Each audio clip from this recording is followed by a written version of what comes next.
Boa noite a quem já está na sala nos aguardando. Meu nome é Rafaela, eu faço parte da Comissão de Graduação, Pós-Graduação e Pesquisa da OAB São Paulo, na qualidade de vice-presidente. Tenho a honra de hoje estar ladeada pelo Dr. Tiago Gandra, que é juiz de direito, pelo Dr. André Lozano, que é nosso coordenador temático de Direito e Processo Penal aqui na comissão, além de conselheiro de prerrogativas e professor universitário, e pela Patrícia Moreira de Lima, que é graduada em Direito e Biblioteconomia, é um nome difícil de falar, e é nossa coordenadora temática de metodologia de pesquisa aqui na comissão.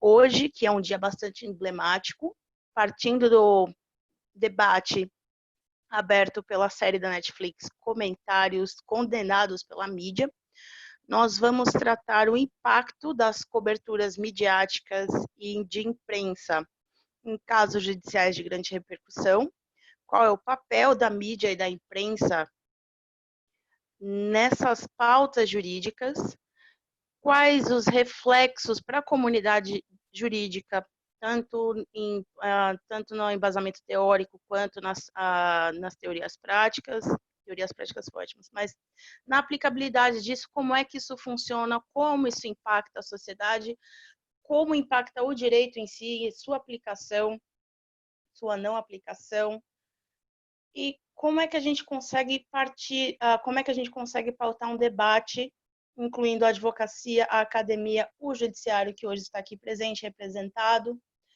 a partir de tudo isso. Fico muito feliz que estejam todos aqui, agradeço a presença de todos e, sem mais, dou a palavra aqui para a nossa coordenadora, a doutora Patrícia, que teve essa brilhante ideia de trazer esse debate na data de hoje, que é uma data especialmente rica para que a gente consiga tratar essas questões. Patrícia? Primeiramente, boa noite a todos. Boa noite, Rafaela. Boa noite, André. Boa noite, Tiago. Boa noite a todos que estão nos escutando. Eu queria começar o nosso evento falando sobre o primeiro capítulo da série, que para mim é um capítulo bem emblemático. A gente não vai dar grandes spoilers aqui, mas ocorre dentro do primeiro capítulo dentro de um programa de talk show, nos moldes do Casos de Família, seria aqui no Brasil, só que nos Estados Unidos, e esse homem, ele acaba não suportando toda a mídia em cima dele, e ele acaba matando o outro homem posteriormente ao programa. Diante disso, eu queria perguntar aos nossos participantes como a sociedade do espetáculo, que proporciona a audiência, pode colaborar para incitar a violência na sociedade. Primeiro, agora eu passo a palavra para o doutor André. Boa noite, tudo bem? Queria agradecer a Rafaela, querida amiga, nossa presidente, vice-presidente e atual, nessa palestra, presidente em exercício da Comissão de Graduação, Pós-Graduação e Pesquisa, pelo convite, me sinto muito honrado. Queria agradecer também a Patrícia Moreira, que conheci agora, mas já sei que, inclusive, vou tirar muitas dúvidas sobre metodologia com você, Patrícia. E queria também cumprimentar o Dr. Tiago Gandra, que veio engrandecer aqui o evento. Vou começar, aproveitando que sou advogado, eu faço, então, as alegações finais e o Dr. Tiago sentencia aqui para todos nós. Queria também agradecer a quem está nos acompanhando. Eu vi aqui, dei uma olhada, vi que, inclusive, a Cecília, que é minha mãe, uma participação muito importante, está aqui. Queria mandar um beijo para ela, já que estou vendo ela muito pouco nessa quarentena. Então, Patrícia, isso daí é muito interessante, essa questão da sociedade do espetáculo, porque a cultura, ela mudou agora com os meios de comunicação de massa.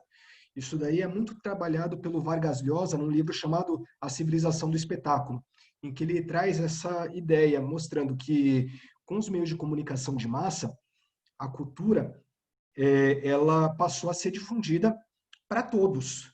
Ela não ficava mais restrita a uma pequena parcela da sociedade, como era antigamente, somente aquelas pessoas que eram letradas, que tinham acesso ao conhecimento. Isso acabou mudando nos últimos 2 séculos e, por um lado, foi muito bom, porque proporcionou a todos ter acesso à arte, ter acesso à literatura, ter acesso a uma série de coisas que elas não tinham. A música, né, a própria música, uma música mais elaborada, isso daí foi muito importante em alguns pontos, mas tudo tem 2 lados e trouxe também efeitos colaterais. Qual foi o efeito colateral disso?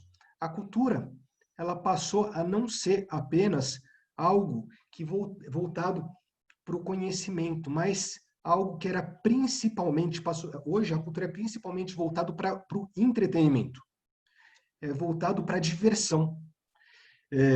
Isso daí, a princípio, não parece ser um problema, mas olha só no exemplo que você deu sobre o Casos de Família.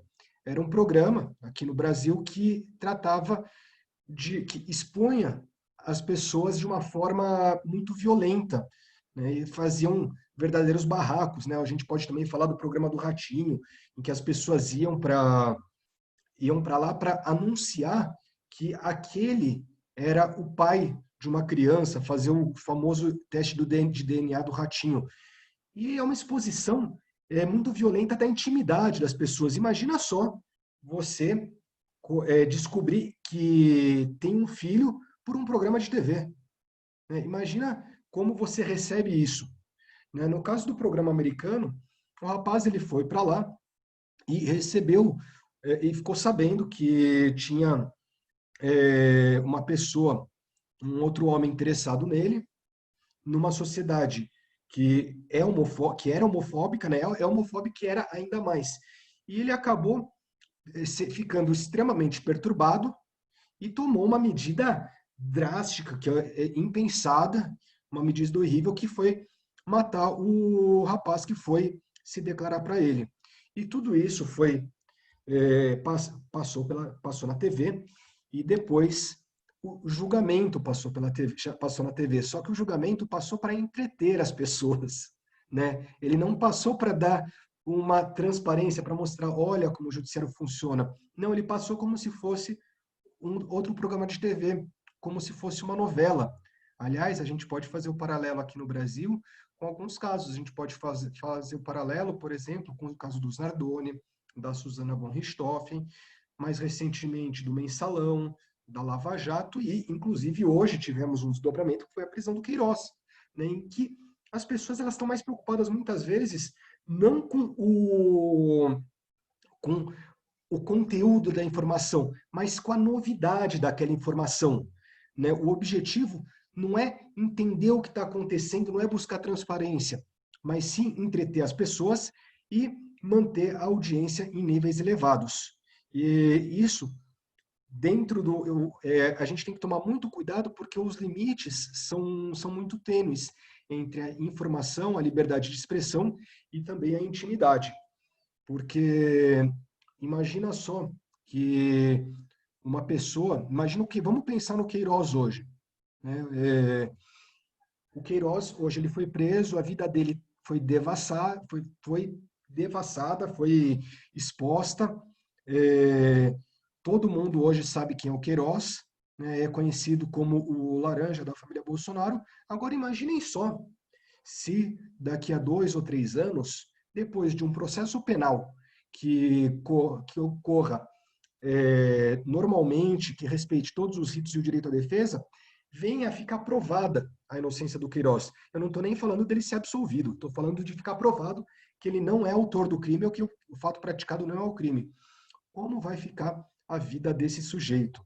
Né? E eu estou falando aqui de uma pessoa que eu não tenho nenhum apreço, que eu não tenho nenhuma simpatia. Eu não tenho simpatia pela família Bolsonaro, eu não tenho simpatia pelo Queiroz, nem conheço muito bem a história dele para ter uma simpatia ou não, mas a vida dele ficará devassada e muito mais se fala sobre a situação do Queiroz do que sobre o processo. E muitas vezes, quando se fala do processo, desses processos midiáticos, não se fala informando, mas de vez em quando até desinformando e passando de uma forma muito suave para que as pessoas elas possam ter, né, para que o público leigo possa ter uma opinião sobre isso, né? Eu costumo, de vez em quando, a minha esposa ela está assistindo TV e eu estou trabalhando, fazendo alguma coisa aqui, eu ouço falando alguma coisa sobre o processo penal, eu me reviro na cadeira, eu dou pulo, eu falo, eles estão mentindo, isso daí não funciona desse jeito, eles têm que explicar direito. Por quê? Porque para tornar palatável, muitas vezes, inclusive, eles, para tornar palatável e tornar vendável, muitas vezes eles começam a estabelecer um maniqueísmo muito grande para fazer com que a audiência seja cada vez maior. Então, pintando, inclusive, como vilões e como mocinhos as partes. Nesse ponto, não que a gente não tenha que a gente tenha que ser contrário aos processos que tem para a mídia. Não é isso. Faz parte, eu acho que faz parte da transparência, liberdade de expressão, mas a gente tem que tomar muito cuidado com o sensacionalismo que é trazido, porque esse sensacionalismo pode ser prejudicial para as pessoas, pode ser prejudicial para a sociedade, inclusive pode acabar fazendo com que as instituições fiquem desacreditadas, porque a velocidade da justiça não é a mesma velocidade da mídia.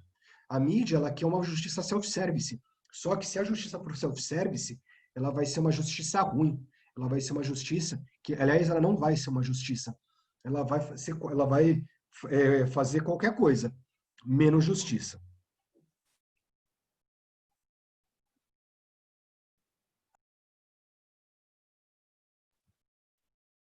Muito obrigada pelas palavras, doutor André. Agora eu passo a palavra para o doutor Tiago.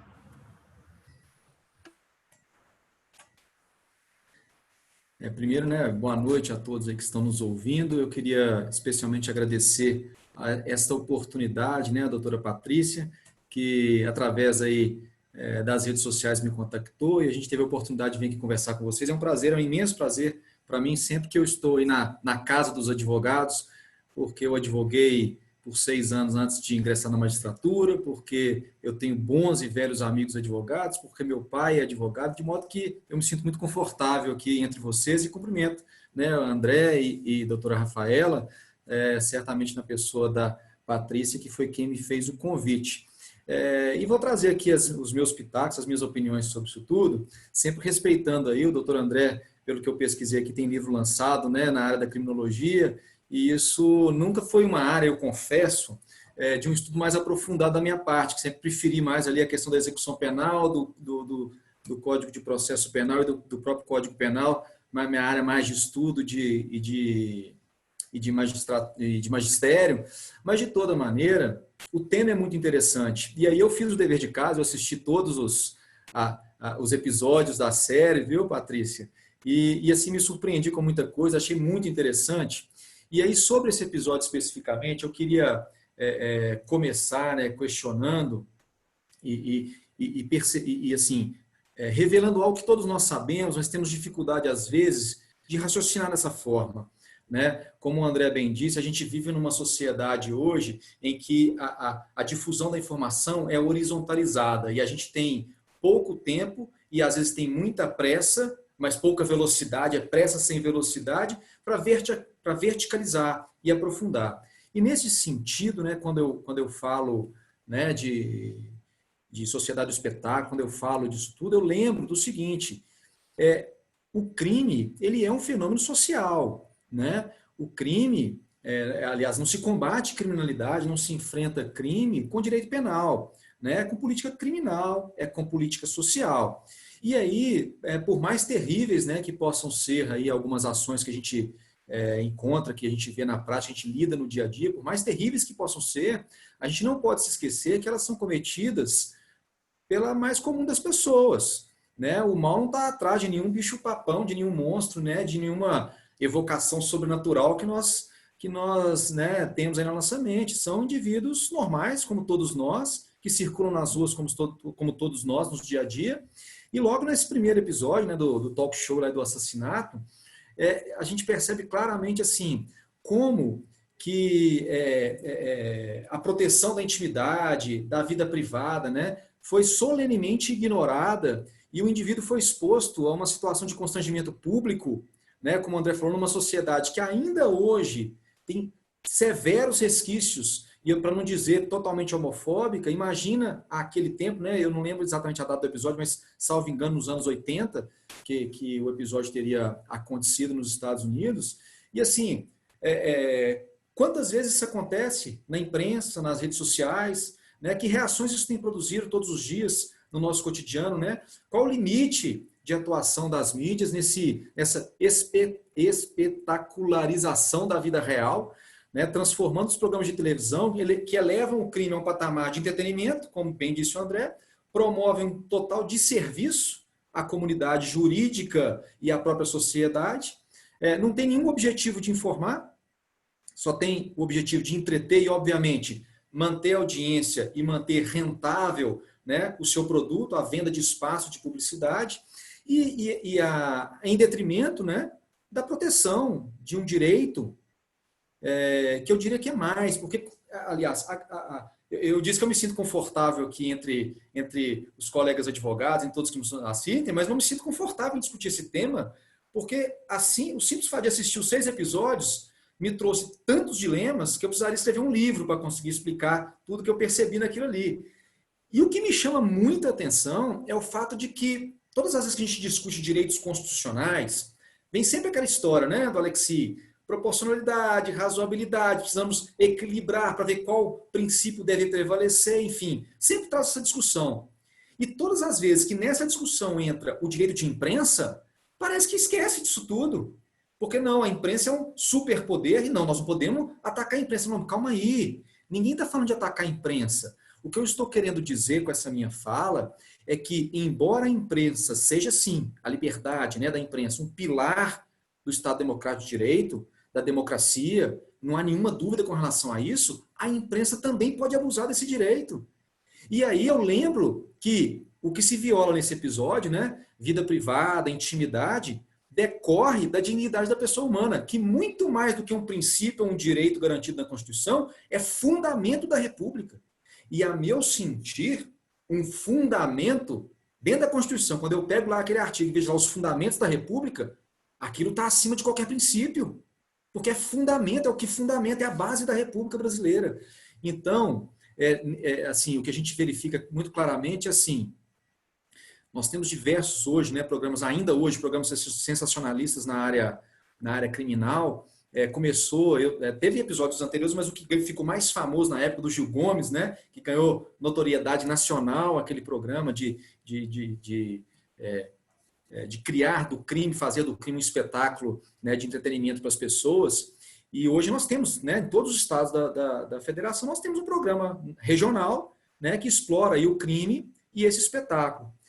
E ali o que né, me incomoda, o que me deixa assim perplexo, é que ali nós temos um indivíduo que foi atacado na sua, sei lá, enfim, se sentiu constrangido, não deveria ter sido, foi exposto a uma situação que o constrangeu, e eu não sei se vocês lembram do episódio, né? Parece que tiveram algumas coisas depois, algumas provocações posteriores que fizeram aflorar nele um ódio, e fizeram aflorar nele o desejo de praticar o crime. E aí, quando eu começo a fazer essa conexão, isso vai me deixando meio tonto, por quê? Porque quando nós falamos deste episódio, eu estou tratando de uma pessoa. Quando nós tratamos dos outros episódios, que nós vamos provavelmente falar mais adiante, eu tenho questões que extrapolam o indivíduo. E essa é a minha preocupação com o trabalho da mídia. E eu não falo só da mídia imprensa, eu falo da mídia, das mídias sociais, em que as pessoas têm sido expostas em razão das suas opções, em razão da sua etnia, da sua religião, da sua cor de pele. E essa exposição massiva das pessoas nos seus grupos privados ganhou um contorno que não há como nós controlarmos mais. Só há uma possibilidade, que é intervir lá no começo, na educação do povo. Mas a educação do povo não dá voto, demora demais para o menino votar, né? E, aliás, se eu educar ele muito bem, pode ser que ele não vote em mim, né?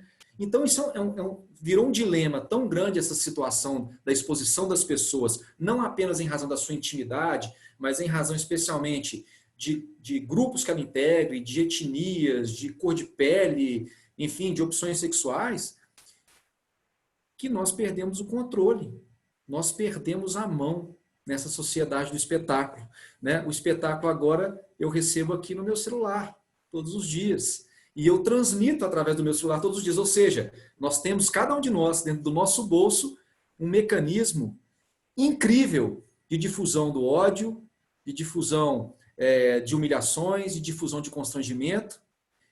E estamos adoecendo a nossa sociedade para encontrar com cada vez mais frequência episódios como que a gente viu no caso lá do talk show.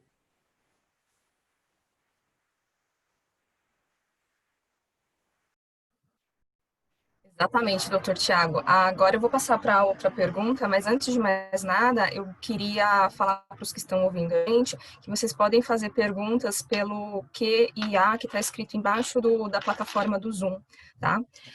A segunda pergunta seria, fazendo o contraponto agora, pegando o gancho com o que o senhor acabou de falar, o cidadão imbuído pela mídia pode se tornar um justiceiro? Se sim, pode ser considerado uma atenuante no sentido de relevante valor social e moral? Nisso a gente pode até tocar no caso da Sarah Winter, que foi presa agora recentemente.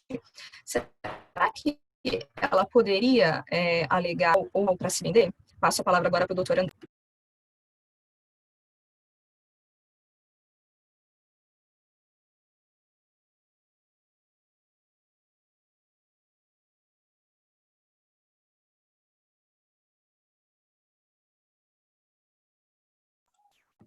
Cortou para mim a palavra? Cortou para mim. Ah, tá certo. Desculpa, achei que era para o doutor Tiago. Sim. Ah, me desculpe. Aqui deu uma cortadinha no final. Vocês escutaram, ok? Sim. Essa questão de tornar as pessoas, o cidadão, um justiceiro, é uma questão muito importante, porque isso não só a mídia, né, a mídia tradicional, mas também as mídias sociais, como o doutor Tiago falou, também acabam tendo uma influência muito grande. Aliás, é uma influência maior, talvez, e uma influência diferente, né? Porque a mídia, a diferença é que você tinha uma comunicação de para muitos, de um lado, e daí essas pessoas recebiam um monte de informação que tinha um certo controle, né? Esse controle, ele também pressupõe um pouquinho mais de responsabilidade. Hoje, a gente tem um formato diferente nas mídias sociais, que é uma informação de muitos para muitos. Então, muita gente informa, muita gente recebe, e essas pessoas vão trocando informação. E quando você tem muitas pessoas informando muitos, a responsabilidade acaba desaparecendo. Aliás, acaba desaparecendo não totalmente, mas acaba sendo muito, muito reduzida. Com isso, a chance de haver justiceiros acaba aumentando. Imagina só, hoje a gente tem o Brasil passando por uma divisão muito grande com relação à ideologia. Então, eu pude acompanhar há 3 semanas atrás, eu fui numa delegacia para acompanhar um rapaz que tinha sido agredido, né, e desconfiava-se que as pessoas que teriam o agredido seriam pessoas ligadas ao movimento nazista, quando, na verdade, essas pessoas que o agrediram, que estavam na delegacia, eles não eram do movimento nazista, eles eram do movimento antifascista, e acharam que ele era do movimento nazista. Né? Mas por que isso aconteceu? Né? Olha só, as pessoas estavam indo para a mesma manifestação, se encontraram, se cruzaram, um confundiu o outro, e daí um bateu no outro. Por que chegamos a esse nível? Justamente por conta dessa questão dos ânimos estarem alterados, muito influenciados pelas mídias sociais. Né? Porque nas mídias sociais as pessoas elas acabam soltando o leão que tem dentro delas. Muitas coisas que nós não temos coragem, ou que nós temos um pouco de bom senso para não falar na cara das pessoas, as pessoas acabam falando nas mídias sociais. E isso acaba tendo eco, porque por mais absurda que a ideia seja, ela vai encontrar eco em algum setor da sociedade. Por mais absurdo que seja o nazismo, infelizmente, ainda hoje, existem pessoas que são nazistas. Por mais absurdo que seja o racismo, que seja o machismo, existem pessoas machistas, existem pessoas racistas, e a gente, não digo tem que conviver, não é tem que conviver, a gente tem que combater. Mas esse combate também não pode ser um combate feito nos mesmos moldes que nos mesmos moldes deles, principalmente um combate violento. Agora, nesse ponto, né, principalmente com relação a Sarah Winter, que falou que a Sarah Winter ela é uma influenciadora, mas ela também é influenciada pelo seu meio. Aí talvez exista uma questão da co-culpabilidade, inclusive o Zaffaroni trata a questão da culpabilidade estatal, que, na verdade, o sujeito que comete crimes também tem um fator social aí embutido e que o Estado deveria ter uma parcela de responsabilidade nisso, né? E, coincidentemente, eu estou lendo agora um livro chamado Efeito Lúcifer, do professor Philip Zimbardo, professor de Stanford, que ele faz um experimento numa cadeia e demonstra como os guardas eles começam sem ter ninguém mandado eles fazerem, começam a agredir psicologicamente os prisioneiros, começam a impor humilhações àqueles prisioneiros, fazem uma série de absurdos a ponto que o experimento, que era uma prisão, que seria uma prisão, o experimento ele tem que ser interrompido uma semana antes, porque estava saindo do controle. Nesse caso, então, e eram estudantes, eram pessoas boas, né? Tem até uma parte do livro que uma moça fala assim, pô, eu estava conversando com ele lá fora, e daí eu vi ele entrando, né? Ele passou a porta, ele mudou, né? Aquela pessoa mudou. Então, o meio influencia a pessoa, influencia muito a pessoa, e eu acho que isso deve ser levado em consideração na hora do julgamento de um crime. O problema é que dentro da nossa dogmática penal, a gente tem a gente tem o livre-arbítrio como sendo uma verdade irrefutável e um direito penal extremamente pessoal, né? E a gente tem um outro problema que nenhum dos operadores do direito costuma estudar sociologia, costuma estudar psicologia, e seria muito importante que nós também tivéssemos esse acesso, né, ou tivéssemos um estudo mais aprofundado nisso, para entender como essa questão da psicologia social pode influenciar no desenvolvimento da pessoa, na ação daquela pessoa, até porque é muito diferente um crime cometido sob uma influência externa, uma influência que seja da mídia, que seja das redes sociais, ou que seja motivada por multidão. Aliás, quando o crime é praticado por influência da multidão, existe uma atenuante. Porque quando esse crime é praticado por influência de rede social, por exemplo, a gente não pode aplicar analogicamente essa redução de pena, essa atenuante? Uma vez que é uma multidão, ainda que seja uma multidão virtual, é uma multidão. E aquela pessoa, muitas vezes, ela age contagiado por conta daquele sentimento. Eu acredito que é um tema a ser desenvolvido até para a gente pensar, pô, será que essa multidão é simplesmente uma multidão naquele sentido de manifestação, de torcedor, ou serve também uma multidão virtual? Eu acho que talvez o Dr. Tiago, até como juiz, tenha uma ideia mais elaborada sobre isso.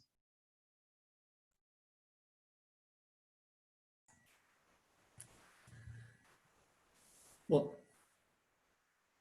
Fala, doutor Tiago. então tá bom, vamos lá. Bom, essa questão é bastante interessante, né? A questão do justiceiro. Veja só, a gente vivencia, né? E aí é engraçado, né? Porque a gente estuda o tema e acaba que a gente vai caindo nas mesmas conclusões. Então, não vou fugir muito daquilo que o doutor André está trazendo, porque é mais ou menos aquilo que a gente vai percebendo, né? Mas eu vou trazer aqui a minha perspectiva e alguns detalhes que eu pude observar. Mas veja só, quando nós temos aí, né, desde que o desenvolvimento dos meios de comunicação, da mídia, TV, rádio, né, muito mais do que a mídia impressa, né, e tem a ver um pouco com aquela sociedade do espetáculo, né, que está ligada muito à imagem, né, você poder entregar uma imagem para a pessoa, ainda que seja a construção de uma imagem pelo rádio, mas você constrói uma imagem, um imaginário, enfim, e na TV isso ganhou muita força, e isso ganhou, sei lá, contornos exponenciais com as mídias sociais, com as redes sociais, enfim. E nós criamos, né, sem nenhuma dúvida, um estereótipo midiático em que ou você se insere no padrão e pode acabar se frustrando porque você não tem a possibilidade de exercer a sua individualidade, né? Então, eu vou dar um exemplo aqui, eu sei que tem comissão, né, da OAB desse sentido está nos acompanhando. Veja o seguinte, você tem a pessoa negra que passa a não querer ser negra. Então, nós temos aquele fenômeno, né, Michael Jackson, né, do branqueamento da pele. Por quê? Porque eu precisava me inserir em um padrão. E isso é absolutamente absurdo, porque isso causa só sofrimento, angústia. E o que a mídia tem feito conosco, com todos nós, é o quê? Nos entregar um estereótipo e dizer, olha, nós temos aqui padrões de beleza, de comportamento, padrões, sei lá, sociais, padrões de consumo, padrões de cultura, padrões de comportamento, padrões de felicidade. E se você se encaixa neste padrão, em muitas vezes você se torna uma pessoa frustrada. Por quê? Porque você não tem a possibilidade de exercer as suas diferenças, de exercitar, de afirmar o seu jeito de ser, o seu modo de pensar, as suas diferenças. Por outro lado, se você não se adequa ao padrão, você é alijado, você é tirado do meio social, as pessoas não te reconhecem como integrante daquela sociedade, e você experimenta também infelicidade, amargura, né, angústia, ansiedade. Então, a gente já vinha, né, nessa ideia de uma sociedade ditada pela mídia, sufocada pela mídia, pelos padrões comportamentais ditados pela mídia, e isso ganhou contornos inimagináveis com as redes sociais, como o doutor André bem trouxe. Então, você recebia uma notícia da TV e conversava no jantar, no boteco, no trabalho, ali batia um papo sobre aquele tema. Hoje não, você recebe dezenas de notícias pelo seu WhatsApp. Você se tornou mais do que isso. Você pode criar aquilo que você deseja criar e difundir, você pode criar. Então você cria um padrão nas suas redes sociais, né? Você cria um padrão de felicidade que as pessoas esperam de você, um padrão de sucesso que as pessoas esperam de você. E quando eu falo disso, quando eu falo desses padrões, isso me assusta muito. Por quê? Porque nós estamos vivendo dois mundos. Existe um mundo que é virtual, que é o que está nas mídias sociais, e existe um mundo que é o real, que é o que você está vivendo. E muitas vezes nós temos agora uma necessidade incrível de sermos percebidos, de sermos notados. Então, você posta uma foto na sua rede social e se por um acaso tiver pouca curtida ou ninguém curtir, você se sente menosprezado. De alguma maneira, você reputa aquilo como uma ofensa, como se fosse obrigatório que aquela foto que te agrada tivesse a agradar a todos, tivesse uma ressonância para todos, né? Então, assim, é aquele clichê, né? As redes sociais têm muitas vantagens, né? Nos aproximam de quem está longe, mas estão nos afastando de quem está perto. É um clichê, mas ele é mais pura verdade. E estão nos afastando não só daqueles que nós gostamos, mas estão nos afastando de nós mesmos, das nossas essências. E, é claro, eu não vou dizer que a gente tem que abandonar a tecnologia. Seria tolice, nós estamos tendo esse evento aqui por causa da tecnologia. É uma tolice, não é isso. No Instagram, eu estou aqui por causa do Instagram, né? Eu estou aqui por causa de um podcast. Então, enfim, seria uma loucura. O problema é que enquanto essas mídias têm, assim, maravilhas a nos oferecer, possibilidades infinitas, elas trazem consigo também um show de horrores, né? Uma simulação da realidade, uma esquizofrenia social. E aí nós estamos vivendo um tempo de doença. As pessoas estão adoecendo. E eu falei isso tudo, doutora Patrícia, para falar do justiceiro. Porque nós estamos vivendo dias dramáticos. E essa figura do justiceiro me lembra muito aquela ideia de que, assim, não é incomum, e o nazismo teve muito disso, a gente teve, quando você vai pesquisar, né, o doutor André trouxe muito bem, quando você vai falar do nazismo, vai pesquisar os julgamentos dos nazistas, tiveram muitos julgados que mantiveram-se convictos de que faziam a coisa certa porque cumpriam a lei, como se a lei, só a lei, valesse para justificar um comportamento que existe um padrão supralegal, inadmissível. Que não tem lei, não precisa de lei falar que eu não posso te matar, não. Não precisa da lei me falar isso. E aí nós temos o quê? Não é incomum, então, eu estava dizendo, mergulhado nessa crença, né, dessas imagens trazidas pela mídia, né, desse espetáculo trazido pela mídia, às vezes eu não consigo perceber a minha realidade. Eu não consigo me colocar no lugar da outra pessoa. Eu não consigo exercer a empatia.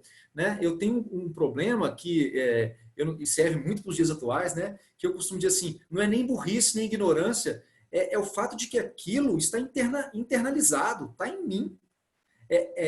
Eu internalizei aquele comportamento e eu o reputo como correto. Eu estou convicto de que estou fazendo a coisa certa e de que eu estou amparado pela norma. E aí eu me torno um criminoso. Eu pratico uma conduta criminosa achando que estou fazendo certo. Eu estou correto. Eu estou amparado. Eu posso fazer isso. E muitas vezes, ainda no banco dos réus, sentado lá, depois de tudo que foi dito, falado, provado, a pessoa se mantém firme de que fez a coisa certa. E aí eu lembro na hora, né, dos 2 episódios, que é o episódio lá do Justiceiro do metrô e do 41 tiros, né, em que as pessoas acusadas tinham plena convicção. Né? Não, olha, eles iam me atacar. Eu já tinha sido atacado antes. Eles iam me atacar, então eu me antecipei. Eu agi como a lei me garante, legítima defesa. Né? Só aqui na lei brasileira só esperou a agressão tinha que ter se iniciado, né? Se antecipou. Né? Então isso não é legítima defesa, mas enfim, para ele é um argumento justíssimo. Olha, e tem uma parte do episódio que eles falam assim, se a prefeitura não nos garante proteção, naquela parte que fala da indústria armamentista, né, para armar a população, nenhuma coincidência com a realidade, né, de hoje, vamos armar a população. Ora, peraí, se o Estado então não me dá a possibilidade, eu vou permitir que as pessoas se defendam, antecipando um juízo final. Então, peraí, eu acho que você vai me assaltar, então eu te mato antes. Né? Então, eu acho que você vai sacar uma arma e você está lá na entrada da sua casa e nós 4 disparamos 41 tiros contra você. 41 tiros contra você. E aí, o problema do justiceiro, sabe qual é? É que a filosofia não consegue explicar direito, a sociologia não explica direito, a psicologia não explica direito o que é justiça. Nós não sabemos o que é justiça, nós não temos um conceito exato. E, portanto, o justiceiro pode viver dentro dessa crença de que ele faz o justo, que é absolutamente injusto. Então, aí, doutor André, entrando na sua provocação e da Patrícia também, olha, como é que eu vou falar de atenuante? Eu não tenho como conversar com essa atenuante. Aliás, né, o rol das atenuantes é um rol exemplificativo no código, então ele me permite, lá no artigo 66, introduzir alguma coisa para reconhecer uma atenuante, mas eu não consigo. Por quê?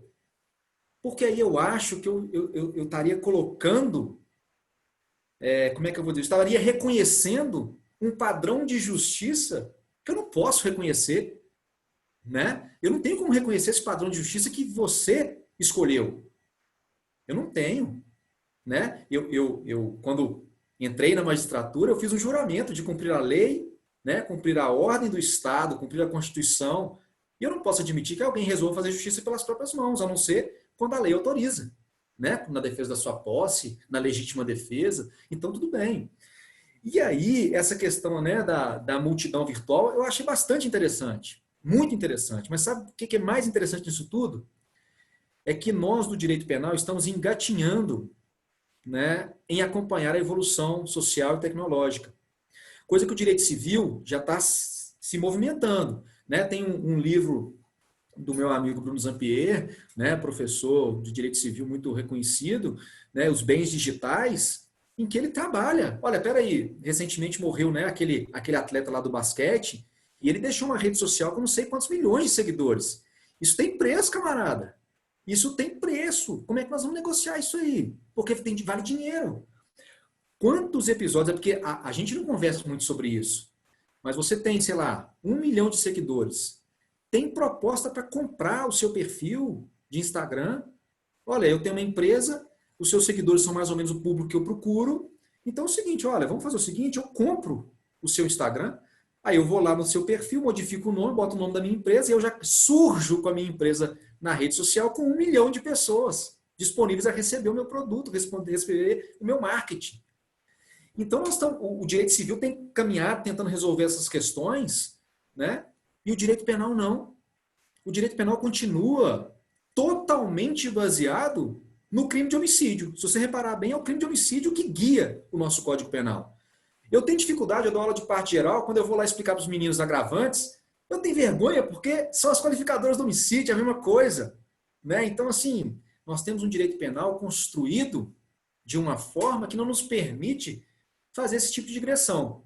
Mas essa questão da multidão virtual, eu acho que seria uma decisão absolutamente moderna e absolutamente palpável.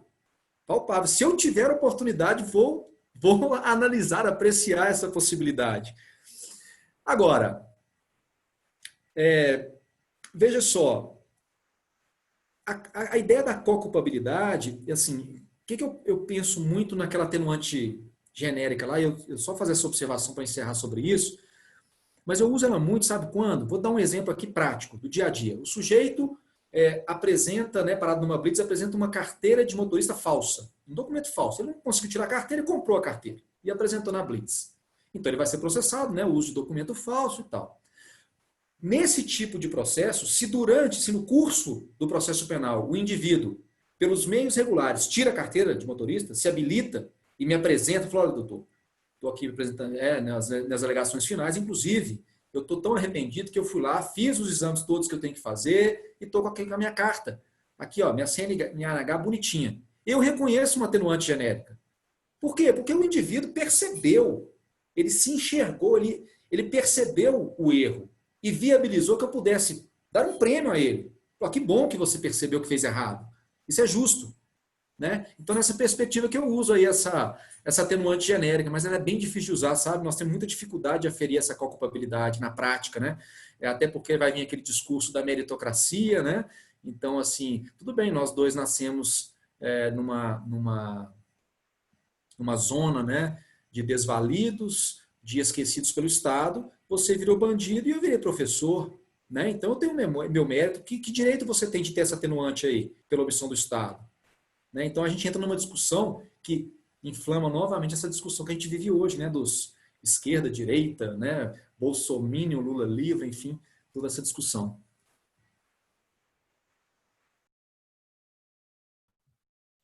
Tiago, muito obrigada pelas palavras. Eu queria agradecer a presença da doutora Cláudia Luna e Ana Lívia, da seccional da OAB de São Paulo, e queria agora fazer uma outra pergunta para debate. Até que ponto o fomento das desigualdades socio-raciais pela mídia influencia em um julgamento? Que dentro da série ocorrem alguns episódios de algumas pessoas serem preteridas pela sua cor e condição socioeconômica. Daí agora eu passo a palavra para o Dr. Tiago falar.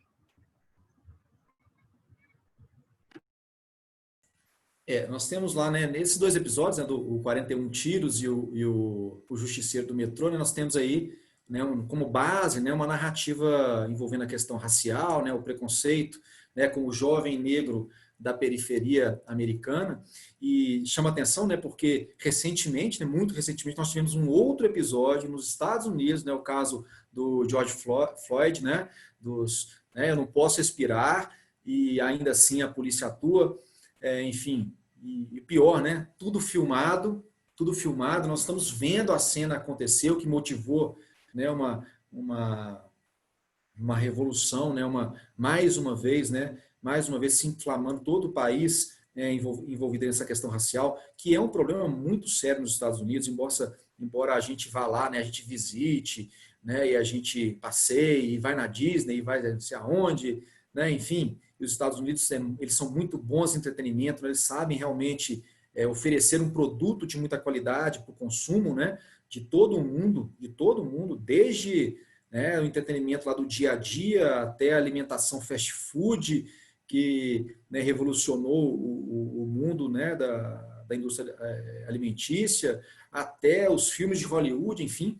Então, por muitos anos, por exemplo, a cena, né, cinematográfica foi dominada pelos americanos. E hoje a gente tem a oportunidade com o Netflix de ver alguns filmes também de outros, né, filmes italianos muito bons, espanhóis muito bons, mas a gente ficou muito tempo, nós todos aqui crescemos, né, com a base da indústria cinematográfica americana, enfim. E essa questão racial lá é muito, muito, muito forte. Todo o tempo ela se ressuscita num caso desse tipo. Mas o que eu me questiono, assim, nesses 2 episódios, que eu fico me perguntando assim, será que os autores, né, desses crimes, será que de fato eles não perceberam a realidade? Será que eles estavam de tal modo dominados por um preconceito, né, que eles não poderiam enxergar o que eles estavam promovendo ali? Será que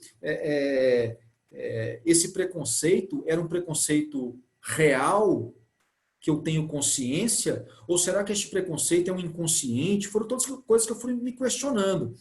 E eu percebi, no caso do metrô, lá do Justiceiro, que ao final, né, ele é condenado à indenização, e aí ele fala, né, ele presta um depoimento, e aí é uma bomba, porque ele reconhece claramente a sua atitude preconceituosa, ele reconhece claramente os motivos pelos quais ele efetuou o disparo contra os jovens lá no metrô. E isso é um soco no estômago, porque você fala assim, olha, peraí, a justiça então não foi feita, poxa. Né? Que justiça é essa? Porque ele está reconhecendo aqui, ele não foi ouvido no processo criminal, mas aqui no CID ele está reconhecendo a atitude preconceituosa.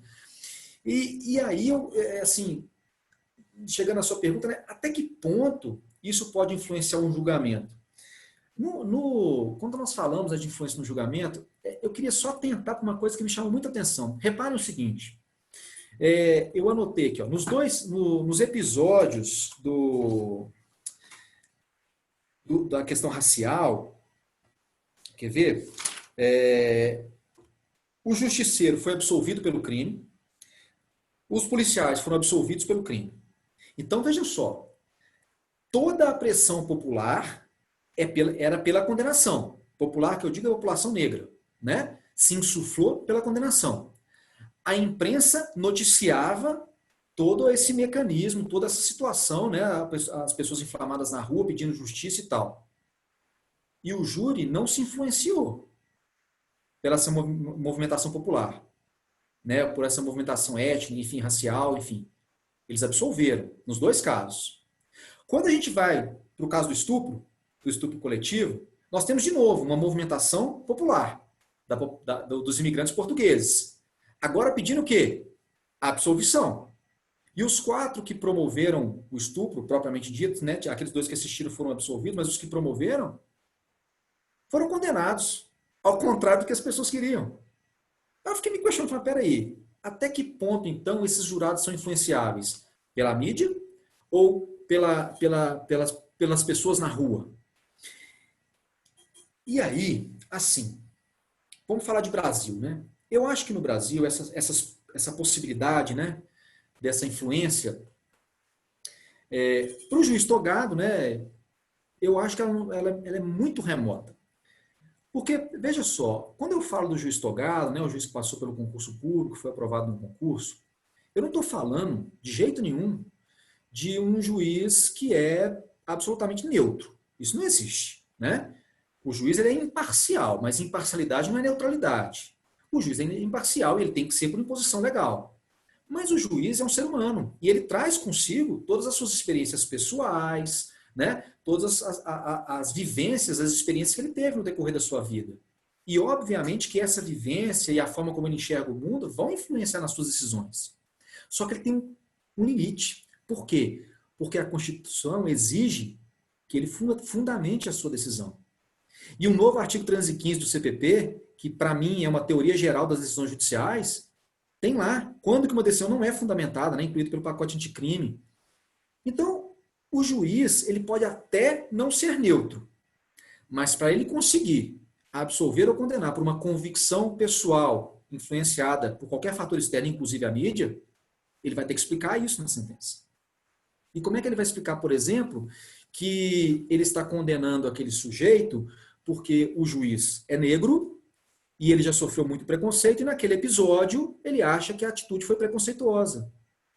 Aqui, não tem jeito, você precisa explicar para mim por que você não reconhece uma legítima defesa no caso X, no caso tal. É preciso fundamentar com a lei. Então, para o juiz togado, é mais complexa essa influência. Mais uma vez, não existe neutralidade, né? Não existe neutralidade, mas ele está ali adstrito à prova que foi produzida. E isso é incontestável. Quando nós falamos de um juiz que não é togado, o jurado, no tribunal do júri, aí a conversa muda de figura. Por quê? Porque o jurado, ele só vota sim ou não. Então, o jurado, ao trazer, ao entrar, ao ingressar no plenário, ao sentar lá dentre os 7, ele vai, evidentemente, poder votar como ele quiser. E melhor, ele não precisa justificar para ninguém. E eu vejo alguma crítica em relação a isso. Ah, mas isso é um absurdo, porque tinha que ser igual nos Estados Unidos, eles fazem lá eles reúnem, sai um veredicto pela decisão de todos, se é unânime, se não é, enfim. Peraí, eu não sei se é igual não. Vocês já viram aquele filme, chama O Jurado? Em que um jurado, eu não sei se ele recebe dinheiro, mas enfim, ele é influenciado ou pago para convencer os demais, a pedido, né, do interessado no julgamento. Então, eu não sei se isso é bom. E mais do que isso, quando eu falo assim, mas não deveria pelo menos ter que fundamentar, ter que explicar por que votou sim, por que votou não. Eu não sei se é bom também não. Sabe por quê? Porque nós precisamos nos misturar. O que eu quero dizer com isso? Eu preciso ter, entre aqueles 7, pessoas negras, brancas, que sejam homoafetivas ou não, que tenham suas preferências ideológicas pela direita ou pela esquerda, mas eu preciso ter o quê? Uma coletividade, porque isso representa a nossa sociedade. Então, não acho que ele tem que fundamentar, ele tem que ser livre para dizer sim ou não. E aí, nesse sentido, eu acho, sim, que a mídia tem um poder devastador. Né? Eu digo assim, nesses casos emblemáticos, né, nesses julgamentos emblemáticos, a gente tem um problema gravíssimo. Porque quando o julgamento ganha contornos nacionais, como que você, jurado, vai entrar lá, sentar e falar que não está isento para julgar, né? Como é que você vai julgar lá, sei lá, um caso desses Nardoni, Suzane von Richthofen, goleiro Bruno, enfim, tantos outros, né? A menina Eloá, que aliás é um episódio também clássico da nossa mídia num evento trágico, né? Foi filmado, 5 dias de filmagem, todos os dias da menina Eloá. Então eu acho que há sim influência. Mas, por outro lado, né, nós temos mecanismos. Então, assim, a legislação traz alguns mecanismos, né? Ela garante a incomunicabilidade. Então, assim, você pode se sentir influenciado, mas você não me comunica, você não conversa comigo, então você não me influencia. É um jurado que eu posso influenciar, o outro pode ser influenciado de outra forma. Né? Então, assim, eu odeio a Rede Globo, então o que a Rede Globo falar, eu faço o contrário, não quero nem saber. Né? Então, enfim, é uma questão importante. Nós temos a possibilidade do desaforamento, que é um mecanismo importante, né, para poder aliviar um pouco essa pressão externa que existe sobre o jurado, né? Enfim, para o juiz togado eu acho que é pouco, sabe? Eu acho que a influência é bem pequena. Embora não descarte a possibilidade de acontecer, mas bem pequena.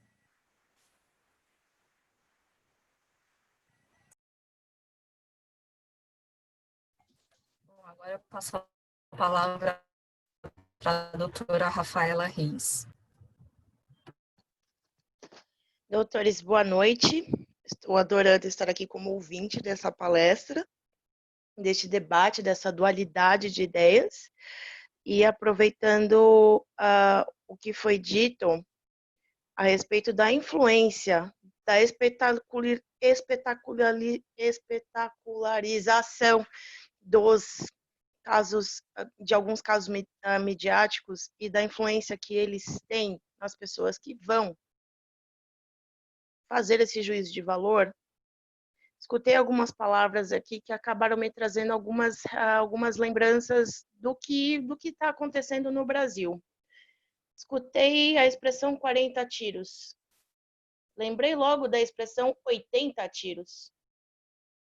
Lembrei logo da grande exposição midiática que isso teve e do quão inefetiva ela foi na influência do juízo de valor das pessoas que estavam investigando se aquilo era irregularidade ou não.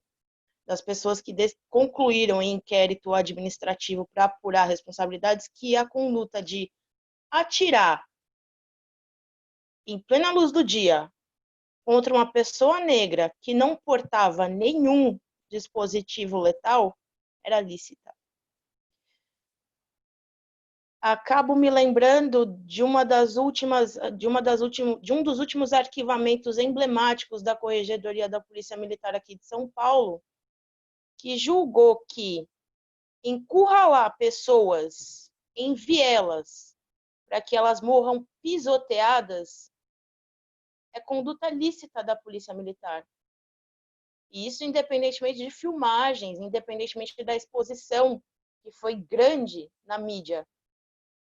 Da exposição, inclusive, de gravações dos registros de chamadas para 190, interrompidos pela Polícia Militar. Essas exposições foram grandes, elas foram tão grandes quanto o julgamento do O.J. Simpson, por exemplo. Foram tão grandes quanto a cobertura do chamado impeachment do Bill Clinton e outros grandes julgamentos. O rapaz que entrou no cinema durante o filme do Batman Begins, Columbine, foram coberturas muito grandes. Mas por alguma razão cósmica, elas não influenciaram nem o público, nem os julgadores, ainda que essas coberturas estivessem expondo uma coisa que é fática e que é correta. Essas ocorrências aqui nominadas não foram excessos, não se tratavam de nenhum tipo de barbárie causada por quaisquer outras influências. Elas são fruto de uma estrutura racista. Aí eu me pergunto, a série na Netflix em si mostra um viés bastante cruel das coberturas midiáticas, mas elas têm um lado positivo. Elas têm um lado de expor coisas que nós normalmente não veríamos. Se não fosse a exposição midiática dada ao Me Too, a gente não saberia como a indústria de Hollywood é violenta com as mulheres. Como é que a gente faz para, no caso, conseguir extrair a cobertura positiva da cobertura negativa, separar esse joio desse trigo, se deixar influenciar e tratar isso de acordo dentro das funções de Estado? Vou mais longe nessa questão. Como fazemos quando essa cobertura positiva, quando essa exposição que realmente trata um problema social grave, que deveria nos indignar e que deveria nos fazer agir de acordo dentro das nossas funções institucionais mesmo? Afinal de contas, estamos aqui dentro de uma principiologia constitucional que não permite isso. O racismo é um crime constitucional. Nós não deveríamos compactuar com ele. No entanto, compactuamos todos os dias.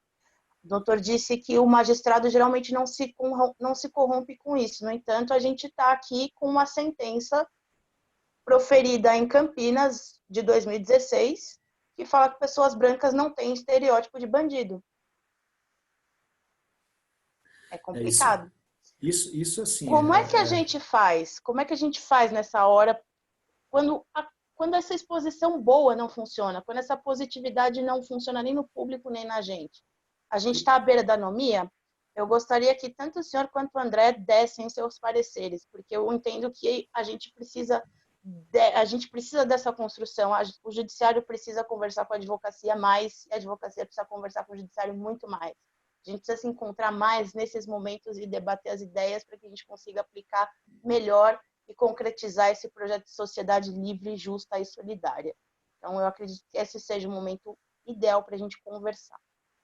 Então, André, se me perdoa, deixa eu já emendar, depois eu te passo a palavra totalmente, já respondendo a Rafaela, porque tem algumas questões que eu gostaria de dizer. Primeiro, assim, obviamente que eu não estou aqui para julgar o colega de Campinas, eu não sei em que razões, nem conheço as circunstâncias do fato, enfim.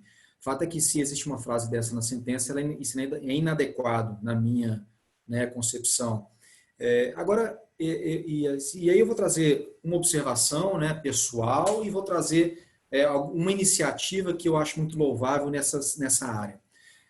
Com relação a essa questão, eu costumo sempre dizer o seguinte, olha, existem maus advogados, maus juízes, maus promotores, maus policiais e maus tudo. Em toda profissão tem o bom, tem o ruim. Sempre tem.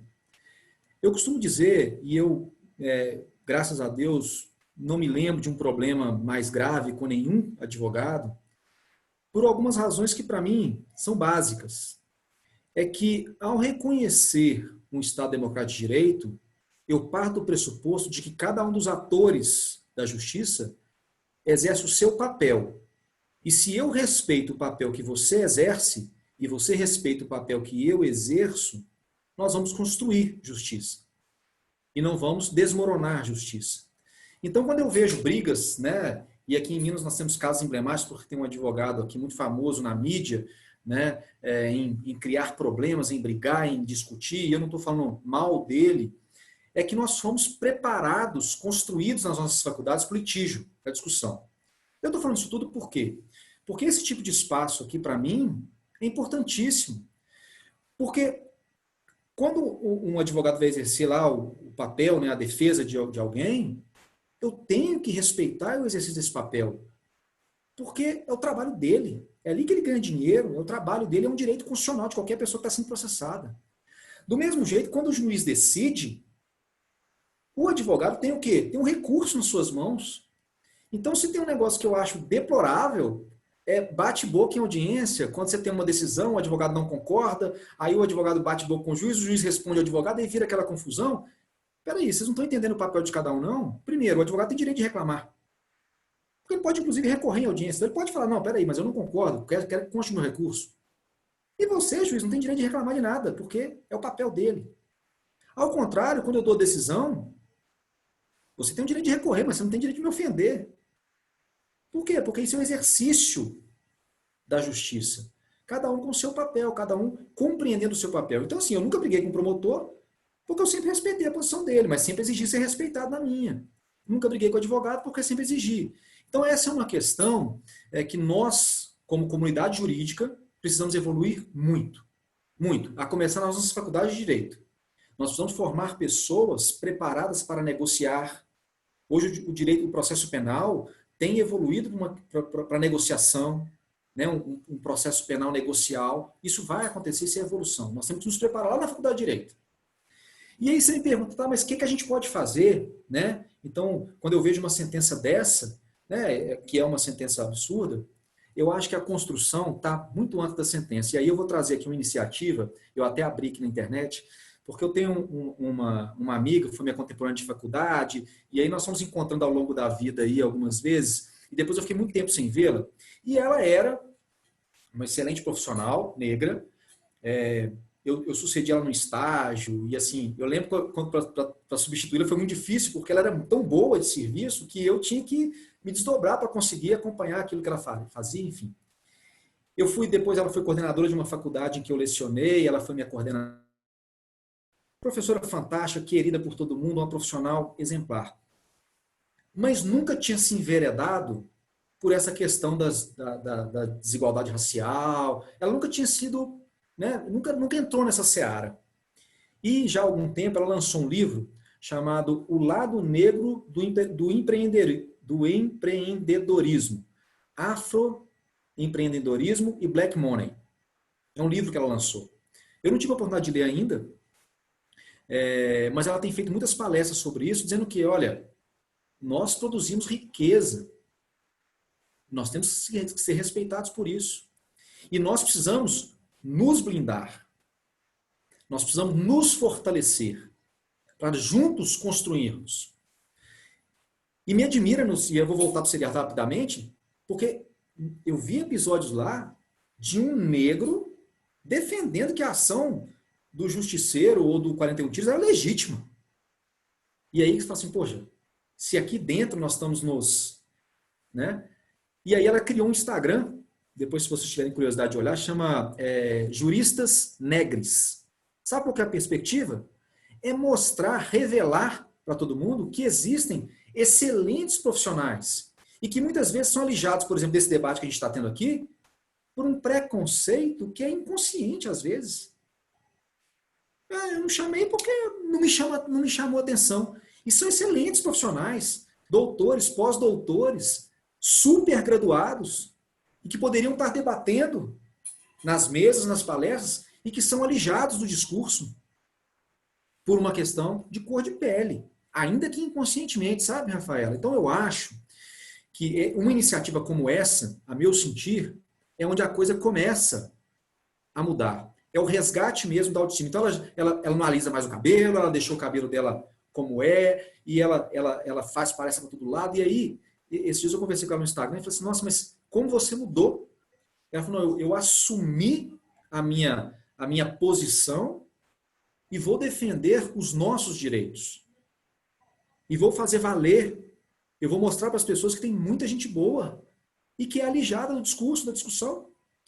E aí, quando você pega um concurso público, vai lá e vê os aprovados para juiz de direito, promotor de justiça, quase todos brancos, né? Isso, na minha opinião, fragiliza essa discussão, sabe? Porque nós não trazemos para dentro. Eu fico pensando o seguinte, imagina esse colega que escreveu isso numa sentença. Vamos imaginar um fórum menor. Eu trabalhei num fórum, nós éramos 14 juízes. Tinha um negro. Como é que eu teria coragem de dar uma sentença dessa? E sentar com ele para tomar um café e lanchar? Falei, não, mas eu não estou falando de você, não. Eu estou falando de outro negro. Não tem isso.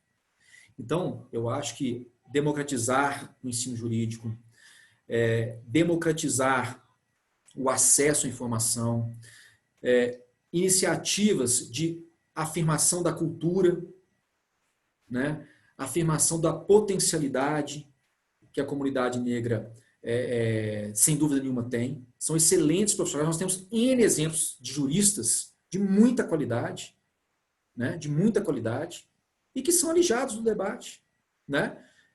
Mas é bem difícil, e eu reconheço que assim, enfrentar, né, entrar nessa luta não é algo simples, não. É muito complexo.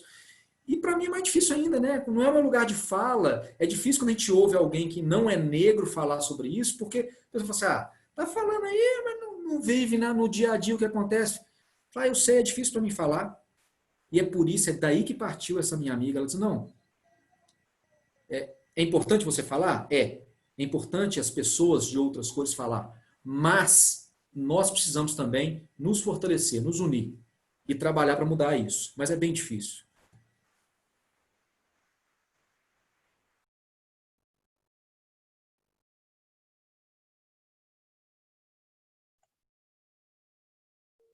Opa, Obrigada pela fala, doutor Tiago, para o doutor André.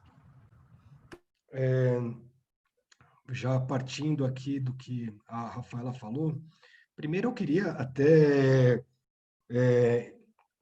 fazer uma parabenização para a comissão, porque a comissão de graduação, pós-graduação e pesquisa, ela é uma das comissões que ela mais faz essa inclusão racial. Aliás, doutor Tiago, acompanhe aí os nossos eventos, que verá que somos uma comissão colorida, né? Aliás, muitas vezes a gente, no final do dia, abro lá o meu Instagram e vou nas lives e vejo diversos negros e negras falando com uma propriedade enorme, porque nós temos, e muitas vezes essas pessoas são invisibilizadas, né? Esse tipo de coisa, esse tipo de ação é muito importante. Aliás, a política de cotas foi muito importante também nesse ponto. Eu tenho diversas amigas, diversos amigos que provavelmente sem a política de cotas os teria conhecido, porque não teríamos cruzado os caminhos, porque nos conhecemos ou por questões profissionais ou por questões acadêmicas. A própria Tainá é uma pessoa que eu conheci, ela nessa luta, e ela sempre me dá um tapa na cara, sempre me explica, né? Ela, na verdade, é uma grande professora minha, né? Apesar de ser colega, ela sempre vai me explicando, porque eu tenho alguma dúvida, eu falo, Tainá, me explica, né? E ela vai me explicar, e ela me explica. A própria Rafaela também já em conversas me explicou algumas coisas que para mim ainda estava muito distante. Por quê? Porque na minha posição de homem branco, tem coisas que para mim são naturalizadas. E esse é o problema do racismo. O problema do racismo é quando você não sabe que é racista. O problema do machismo é quando você não sabe que é machista. Quando você admite que você internaliza condutas machistas, internaliza condutas homofóbicas, internaliza condutas racistas, as coisas começam a ficar mais claras. E eu acho que esse é o primeiro passo para combater o racismo, para combater o machismo, a homofobia ou qualquer tipo de preconceito. Aliás, o primeiro passo para a gente curar uma doença é descobrir que doença é. Né? Descobrir, e daí, a partir daí, é possível tomar o medicamento. E é interessante, nesse ponto, que as pessoas lá, né, nos dois episódios, né, tanto no do Justiceiro quanto no dos policiais que deram 40 tiros, eles não se viam como racistas. Eles achavam que aquela conduta era a natural, o que não é, né? Não é aceitável uma conduta daquela. Eu assistia o Justiceiro falando, eu ficava enojado. Aquilo lá me virava o estômago, porque o que ele falava lá não é aceitável, não é aceitável. Eu acho que, inclusive, se o julgamento fosse hoje, o resultado teria sido muito diferente, mesmo que fosse nos Estados Unidos. Eu acho que, inclusive, dos dois. Eu concordo em partes com o Dr. Tiago quando ele fala que o juiz ele consegue se manter um pouco mais distante dessa questão midiática, né? Porque o juiz ele é um técnico, mas ele não é um Superman, né? Ou uma supermulher, no caso das juízas. Ele consegue se manter distante até certo ponto.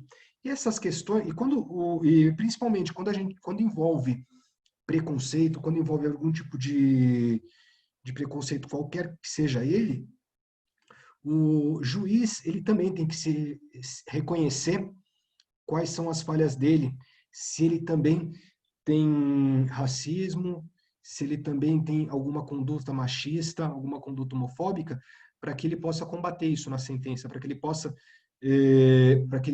possa retirar o preconceito da decisão dele. Porque é muito fácil também a pessoa manter o preconceito, só que justificando de outra forma. Né? Isso daí é possível. Mas a gente vê, né, eu acho que nesse ponto a sociedade americana e brasileira é um pouco diferente, porque na sociedade americana o racismo é mais violento porque existe uma separação maior. Né? Não que aqui aqui a violência ela é implícita, não é uma violência, não é tão violento, não é algo tão chocante. Ela acontece nas pequenas coisas. Ela acontece nas dependências de empregada, no elevador social. Acontece no fato da gente não... Eu vi hoje uma foto do Tribunal de Justiça de São Paulo, não tem um juiz negro, não tem um desembargador negro no Tribunal de Justiça de São Paulo. Então, esse é o nosso racismo. É um racismo que ele não parte muito para o embate. Ele não parte para agressão, mas ele existe. Dentro dessa... também tem a questão no Brasil que eu tenho um amigo, o Tiago, que foi um colega de faculdade, é um colega negro, e quando o pessoal falava com ele, não, porque não tem racismo, aqui o preconceito não é racial, é econômico. Ele falava assim, é verdade, mas é porque o negro é pobre. Né? Ele falava, o negro é pobre. Então, você vê um negro, você já logo pensa que ele é pobre. Então, você pode falar o que for, pode ser preconceito econômico, preconceito racial. O negro vai sofrer preconceito. E realmente, isso é uma das coisas que acontece. Talvez esse preconceito do negro com o pobre, ele se multiplique, né? Um branco pobre sofre menos preconceito do que um negro pobre. É, mas o negro pobre vai sofrer mais preconceito. Isso aí acaba entrando no judiciário, seja olhando para a cor da pele, ou seja, vendo o bairro que a pessoa mora. Então, é muito comum em crimes de tráfico, a mesma quantidade de droga, se a pessoa mora num bairro da classe média ou da classe alta, ele é usuário, ele é um universitário, ele comprou porque ia viajar.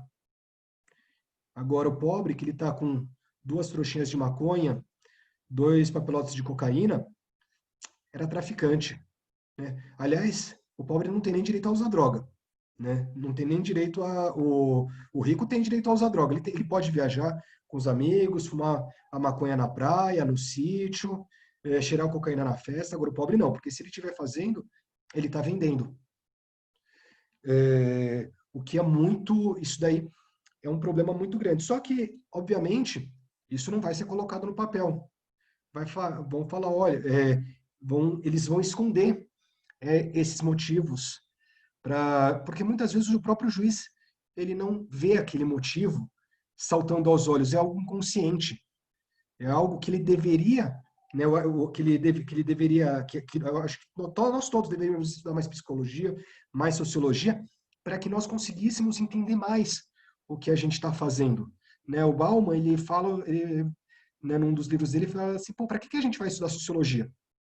Né? Para ficar discutindo? Para dar palestra? Para dar aula? Para aparecer na TV? Não, é para a gente conseguir agir melhor, para a gente conseguir modificar o nosso comportamento.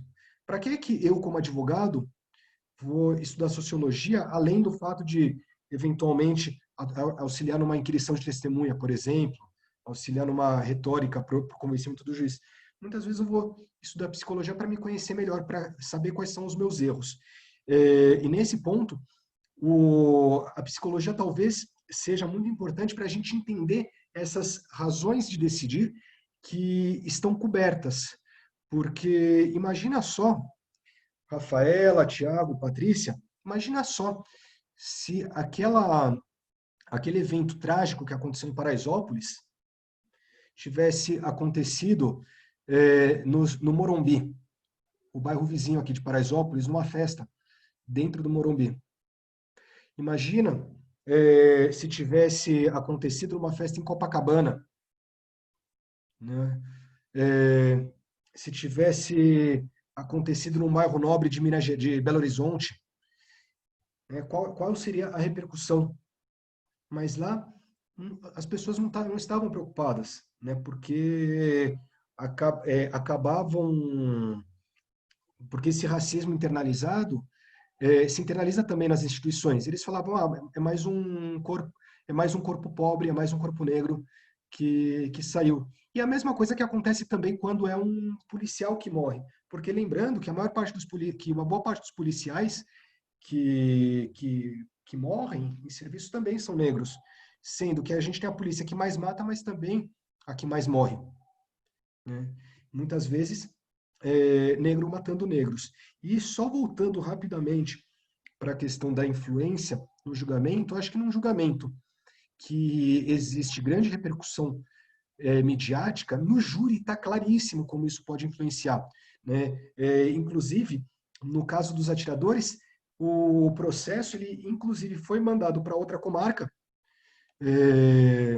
justamente para que não tivesse a influência, mas mandaram para uma comarca que tinha uma população completamente diferente daquela do Bronx. Uma comarca 140 quilômetros de lá.